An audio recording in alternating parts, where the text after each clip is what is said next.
इथे असती, आषाढीची असती किंवा तासगावची असती, ही तरुणाची शक्ती तुमच्या मागे तुफान चिंता करायचं काही कारण नाही. तुम्ही एकटं होऊ शकत नाही.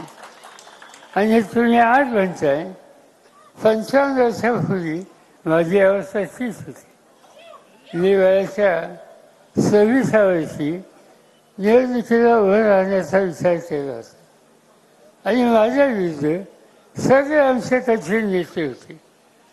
आणि त्या नेत्यांनी चव्हाण साहेबांना, वसंतदादांना सांगितलं की या तरुण पोराला आत्ता संधी देऊ नका.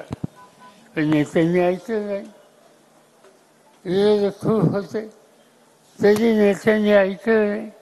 मला आठवतं आहे, मला तिकीट देऊ नका म्हणून सांगायला आमच्या पक्षाचे अनेक नेते आले होते. चव्हाण साहेबांच्याकडे चर्चा झाली. चव्हाण साहेबांनी विचारलं की एका तरुणाला संधी द्यायला तुमचा नकार आहे. त्याने हो, कारण तो निवडून यायचा नाही. चव्हाण साहेबांनी प्रश्न विचारला की आपल्या राज्यामध्ये 288 खासदारांच्या जागा आहेत, आपल्या पक्षाच्या किती जागा निवडून येतील? तर त्याच्या देशांनी सांगितलं की निदान 200 तरी येतील. चव्हाण साहेबांनी दुसरा प्रश्न विचारला, राहिलेल्या 88चं काय? तर नेत्यांनी उत्तर दिलं, बहुतेक तिथं पराभव होईल.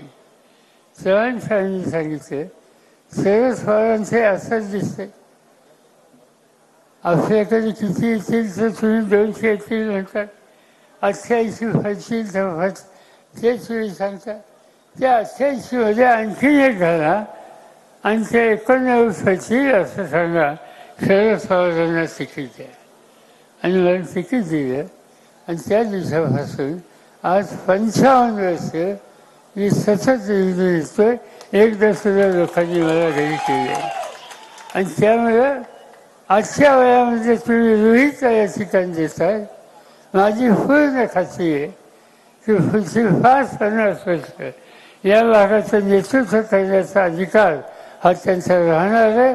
तो त्यांच्या कामाने राहणार आहे, त्यांच्या आदराच्या पुण्याने राहणार आहे.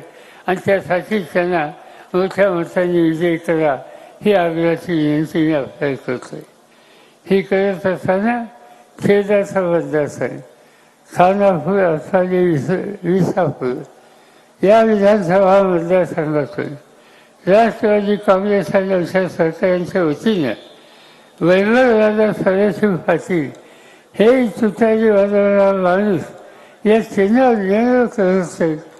माझी सगळ्या मतदारांना आव्हान आहे की जसं रोहित